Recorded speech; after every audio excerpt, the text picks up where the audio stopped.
ng massage pen. Hindi lang pamilya, pang-sport pa. Ganun ka. Jopet, ano masabi mo dyan sa gawa mo? Nagarisigado. Pang-sport. Pang ano? Pang-sport pa. Pang sport? Pang-international. Ano ba, may magka-basketball ba dito sa massage bed mo?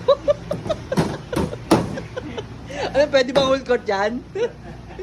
Pass break, Jack! Ang basketball?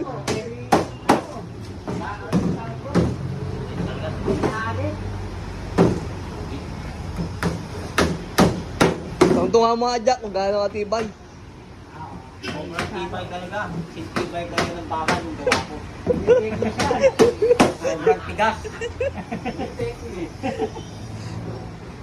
Kahit ilan bumiga, hindi natipilan. Kasya ba pamilya mo dyan, Jack? Kasya-kasya. Sobrang tigas.